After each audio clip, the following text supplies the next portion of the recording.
encontro anterior, nós terminamos o primeiro dos sacramentos de cura, que é o sacramento da reconciliação, confissão ou penitência. São dois esses sacramentos de cura, o outro é a unção dos enfermos, que nós estamos começando a refletir sobre isso a partir dessa nossa videoaula. No Catecismo da Igreja Católica, nós temos 27 parágrafos discorrendo sobre o sacramento da unção dos enfermos, do 1499 ao 1525. Desses 27 parágrafos, nós temos 5 itens. O primeiro dele é ver este sacramento na história da salvação, chamada aí economia da salvação, que é a administração de Deus do seu povo, ou de toda a humanidade, através dos tempos. E já é uma história milenar, né, de 3.000 anos pelo menos. Então, no primeiro item, nós temos essa economia da salvação, ou o sacramento da unção dos enfermos, no Antigo Testamento, com Cristo, e depois no Novo Testamento, na Igreja, até os dias de hoje. Depois, nós temos mais esses outros 4 itens. Nós acreditamos que, com 4 encontros, nós poderemos discorrer sobre esses 27 parágrafos. Hoje, nós vamos fazer só o 1499, o 1500 e o 1501, porque nós temos que fazer uma introdução a respeito de como que, na visão cristã, devemos entender a questão das doenças e da morte, tão assustadora para tanta gente, as doenças que são muitas vezes terríveis e causam outras doenças quando alguma surge, mas nós precisamos entender o sentido dessas doenças. Então essa introdução também é para isso. Aí sim, depois no segundo encontro, nós falaremos, né, do sacramento da unção dos enfermos nos tempos, e em mais 2 encontros nós terminamos os outros 4 itens, ok? Então vamos lá com o primeiro parágrafo, que é o 1499 do nosso catecismo, quando começa a discorrer sobre a unção dos enfermos. Ele é curtinho, a leitura é rápida. Vamos ler. Pela sagrada unção dos enfermos e pela oração dos presbíteros, a Igreja toda entrega os doentes aos cuidados do Senhor, sofredor e glorificado, para que os alivie e salve. Exorta-os a que livremente se associem à paixão e à morte de Cristo e contribuam para o bem do povo de Deus. Então, logo aqui de início, nós já somos alertados que tem um jeito, um modo de nós entendermos as doenças e depois, consequentemente, também a própria morte, que é a associação da nossa vida ao Cristo da cruz. Ele que também padeceu, morreu, foi sepultado, mas glorificado na ressurreição, e nós seremos semelhantes a ele. É essa a nossa doutrina, é essa a nossa fé. E os 2 parágrafos seguintes, o 1500 e o 1501, para nós, a partir daí, termos essa visão cristã das doenças, do ciclo da vida pela qual todos nós geralmente passamos. Vamos ler. Seus fundamentos na economia da salvação, a enfermidade na vida humana. A enfermidade e o sofrimento sempre estiveram entre os problemas mais graves da vida humana. Na doença, o homem experimenta sua impotência, seus limites e sua finitude. Toda doença pode nos fazer entrever a morte. A enfermidade pode levar a pessoa à angústia, a fechar-se sobre si mesma e, às vezes, ao desespero e à revolta contra Deus. Também pode, no entanto, tornar a pessoa mais madura, ajudá-la a discernir em sua vida o que não é essencial para voltar-se àquilo que é essencial. Não raro, a doença provoca a busca de Deus, um retorno a Ele. Então, logo de início, a Igreja nos ensina isso daqui. Reconhece que a doença, ela geralmente é pavorosa para o ser humano. Todo mundo quer sempre ter saúde, ter muita saúde. A pessoa, nós não conseguimos, entender por que tem que morrer.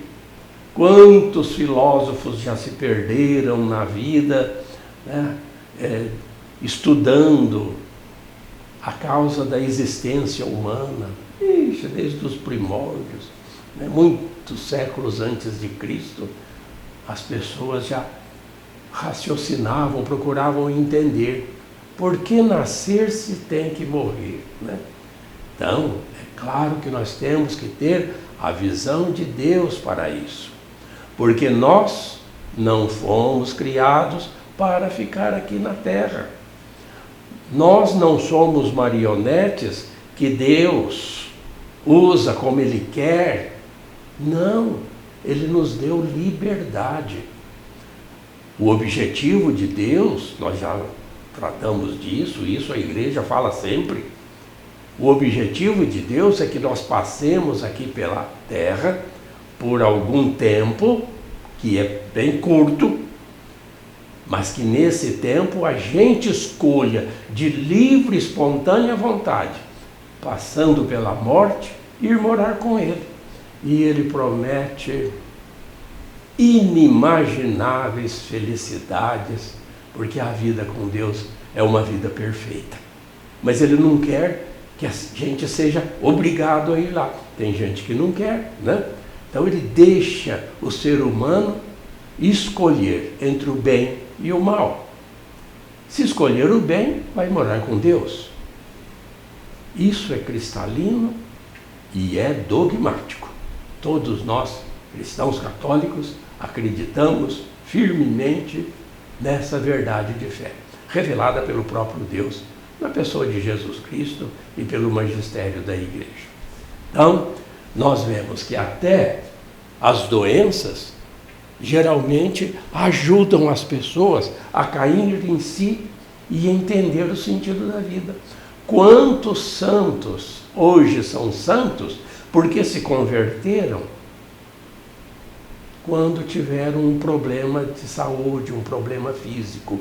E aí a pessoa se encontra com Deus. Muitas vezes, quem conhece as vidas de alguns santos, eu cito, por exemplo, só Santo Inácio de Loyola. Procure ver o porquê da sua conversão. Grande fundador da Companhia de Jesus, os jesuítas.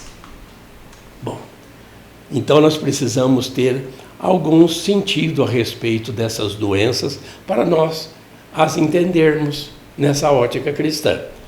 Porque, geralmente, nós temos essa visão, de que, vindo do seio materno, nossa vida tem esse ciclo de infância, adolescência, juventude, vida adulta e a velhice.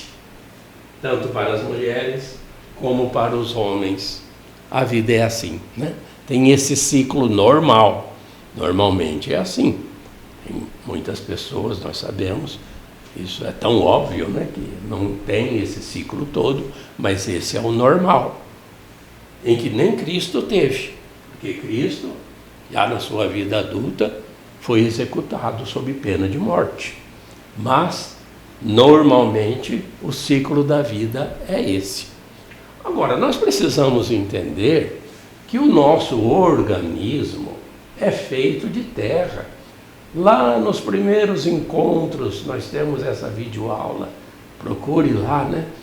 Nós temos já esse conceito de que nós somos formados de terra, porque todos os alimentos, vegetais ou animais, né, verduras, legumes, vêm da terra. Deus sabe fazer de terra todos os alimentos, frutas, legumes, verduras e até os produtos animais, né, que nós ingerimos, tudo vem da terra. E por isso o nosso organismo vai aos poucos se perdendo, se definhando, se gastando. De minuto em minuto, o nosso corpo já não é mais o mesmo. São bilhões de células que morrem a todo momento e que são expelidos. Nós vamos deixando corpos para trás. Quantos corpos nós já perdemos? Cortamos o cabelo, cortamos unhas, nossas peles se descamam e são trocadas e a gente nem percebe. Nós vamos também nos expelindo aos poucos pelo suor, pela urina, pelas fezes, até pela respiração. Nós ingerimos energia nos alimentos e expelimos. O nosso corpo de 7 em 7 anos, dizem os cientistas, nunca é o mesmo. A gente pega uma foto da gente criança e a gente vê na vida adulta e mais ainda para frente que nós não estamos mais com aquele corpo. O nosso corpo vem da terra e volta à terra. Mas somos seres que temos também o Espírito de Deus insuflado no nosso organismo. E o único ser que tem ressurreição. O único ser que volta da morte. E isso nós temos essa certeza pela própria ressurreição de Cristo, que nos provou isso. Vence a morte. Então, a nossa vida continua depois da morte, como nós também já vimos nos estudos do credo, lá na primeira parte do catecismo, já que nós estamos na segunda, né? Então, a visão do mundo é assim. Geralmente, as pessoas não gostam de ficar velhas, de ver assim o seu corpo ir perdendo as forças. Hoje, aliás, existe um culto à juventude do corpo, à juventude corporal. Geralmente, as pessoas hoje acham feio ficar velho. Acham feio a velhice. Não gostam nem de se considerar idosos. As pessoas procuram mascarar muitas vezes a própria idade. Hoje, na cultura atual, eu acho que você vai concordar comigo, o bonito é ser jovem, é parecer jovem. Quantas pessoas, talvez você conheça alguém, né? Não precisa falar, mas conhece alguém que já está com uma idade um pouco além já da vida adulta, maturidade, mas não quer parecer velho. Procura mascarar nas suas roupas, nas suas vestes, no seu comportamento, na sua maquiagem, no cuidado de seus cabelos, para não ter nenhum traço de velhice. Inclusive nessa cultura, a vida empresarial ou dos empregos exige que a pessoa tenha aí muita saúde e demonstre essa energia da juventude. Quando antigamente eram os idosos que tinham aquela ascendência e a cultura, a transmitir aos jovens, às crianças, porque nem escola havia. Eram poucos os alfabetizados, então eram os idosos que transmitiam a cultura e o conhecimento e eram respeitados. Assim nós aprendemos nos estudos de história, não é verdade? Então, hoje as pessoas, elas enxergam a vida, o ciclo da vida, numa forma anticristã. Parece que, como a gente vê nesse traço, nós temos uma subida para o auge da nossa vida, que é a vida adulta, cheia de saúde, um corpo sarado, né? Um corpo esbelta. Quanta gente gasta fortunas em academias e em loções e até medicamentos para ter um corpo escultural. Mas a idade vai chegando, né? As rugas aparecem, as dores começam e a pessoa se vê indo para o buraco, para o fim. Olha, é bom a gente saber que essa não é a visão cristã que um católico deve ter. O católico que entende o sentido da vida, ele não vai ficar raciocinando sobre a sua caminhada corporal apenas, o seu ciclo da vida orgânico de nascer, crescer, ficar adulto, envelhecer e morrer. Essa é uma visão até anticristã. Pelo contrário, nós temos que ter uma visão para o alto, para cima. Nós temos que ter constantemente, não esse traço, mas ele é ascendente, sempre. É o nosso crescimento na espiritualidade, nosso crescimento rumo à perfeição, que é Deus, que nós vamos ter. A nossa vida cheia de energia, felicidade, é no corpo glorificado que nós teremos após a ressurreição. Seremos semelhantes a Ele, nos ensinam as Escrituras.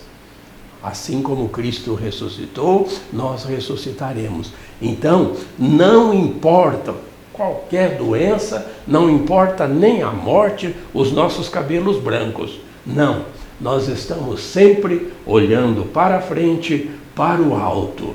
É lá. E a morte não nos vai segurar, a morte não nos vai vencer, porque ela já foi derrotada por Cristo. Então, tendo uma visão assim, nós vamos enxergar as doenças quando elas surgirem, seja em que idade for, não importa, nós vamos ver as doenças como fazendo parte da nossa vida, do nosso ciclo. Não é motivo para desespero, não pode ser, como nós vamos continuar vendo aqui. Nós temos doenças, por exemplo, genéticas. Doenças genéticas são aquelas que houve um problema na formação ali do DNA, já no seio materno. Então, são muitas, aqui não é uma aula de medicina, né? São muitas, dizem que são milhares de doenças que podem surgir na alteração do DNA, quando nós ainda estamos no seio materno. No DNA pode haver alguma alteração do número de cromossomos, digamos que vai ter assim uma síndrome de Down. Então, é um problema genético na formação do genes, né, do DNA. Isso é uma explicação muito genérica, mas são as doenças que uma pessoa já nasce com elas, né?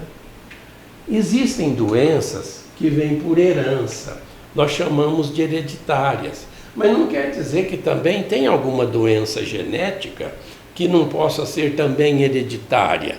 Isso é assunto de medicina, né? Ou de biologia, às vezes, mas nós aqui estamos apenas mostrando que, às vezes, essas doenças já vêm, porque essas doenças hereditárias, digamos, às vezes o médico te pergunta numa consulta, né? Tem problema de hipertensão na tua família, teu pai, tua mãe, tios, ou de diabetes, porque isso se passa, às vezes, dos ascendentes para os descendentes. Já é uma história na família de doenças hereditárias. Então, temos doenças genéticas, formação de DNA, como um exemplo mais assim abrangente. As hereditárias, nós citamos aqui talvez diabetes ou hipertensão, né, as mais clássicas, que até, por exemplo, lembrei aqui de genéticas, dizem que o câncer também pode ser uma má formação, que vai uma hora acontecer isso na vida da pessoa, né? Temos também isso apenas em formas gerais, viu?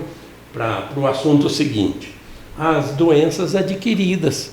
Doenças adquiridas são aquelas que a gente adquire, diz aí o verbo, né? Durante a nossa existência. Você pode adquirir uma doença, por exemplo, sexualmente transmissível, um vírus, uma virose, em que isso te é transmitido também, doenças que você adquire em acidentes, né, ou você adquire uma doença hospitalar. Então tem muitos exemplos também, são muitos, né, de doenças que você adquire durante a sua existência. O que acontece quando uma pessoa vê ou descobre que tem uma dessas doenças? Por exemplo, o caso mais clássico aí que a gente poderia citar aqui é o do câncer, né? De repente, a pessoa é informada, depois de uma consulta, depois de uma suspeita, vai fazer aí um exame e descobre que tem um câncer.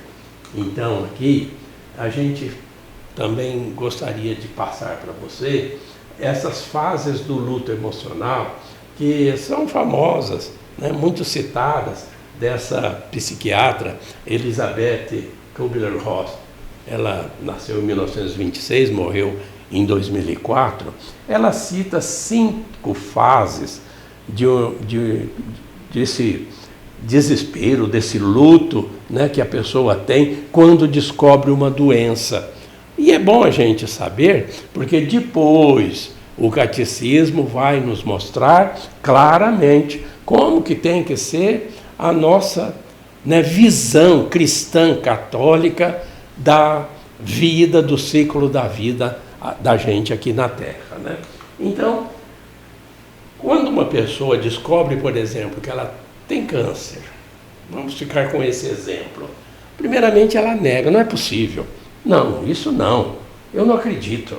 E até, às vezes, vai fazer um segundo, um terceiro exame com outros médicos para comprovar.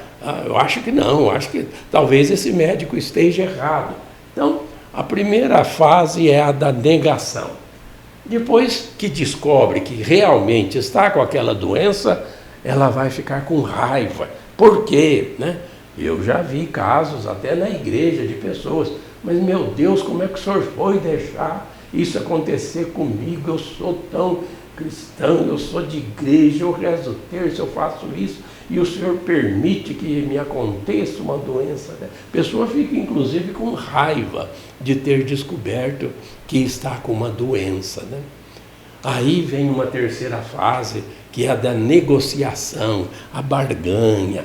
Às vezes começa a fazer promessas com Deus que, se fizer a sua cura, se conseguir se restabelecer, vai fazer isso, vai fazer aquilo, vai mudar de vida, né?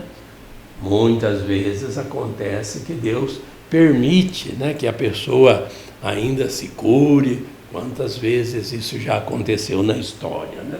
Mas às vezes não consegue.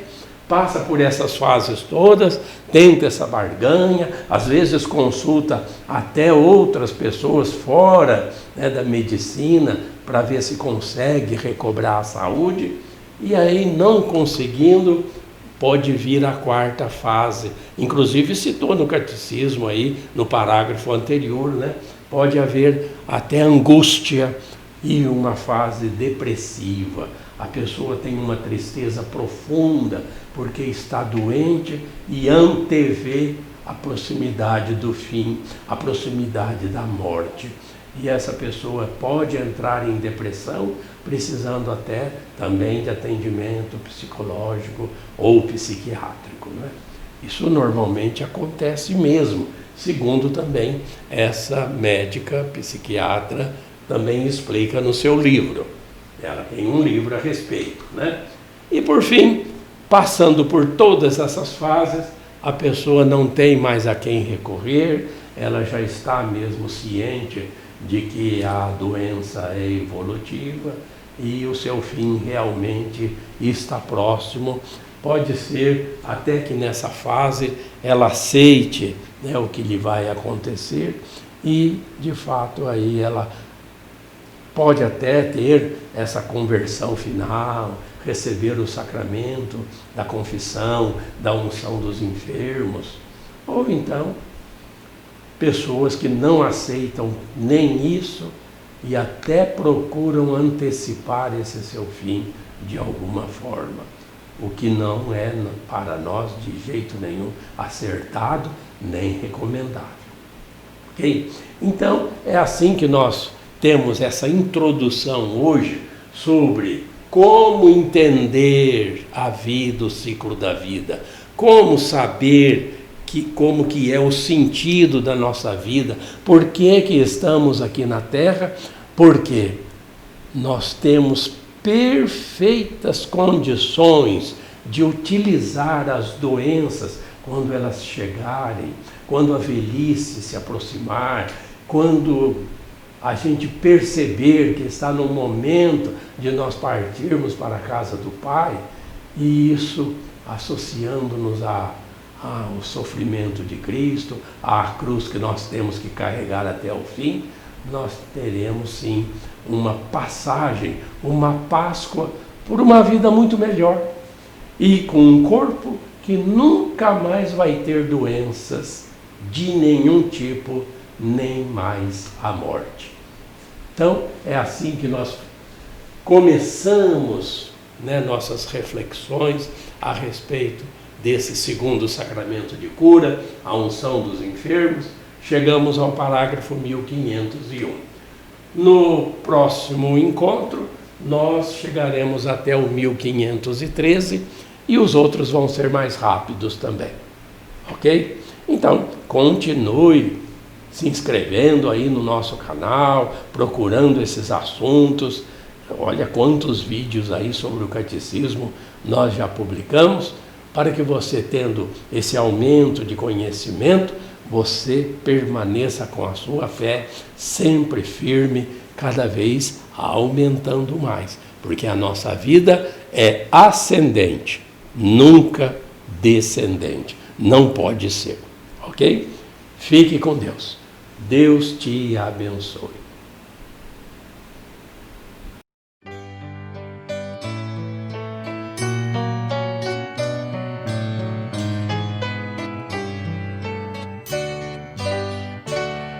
A fé é compromisso que é preciso repartir.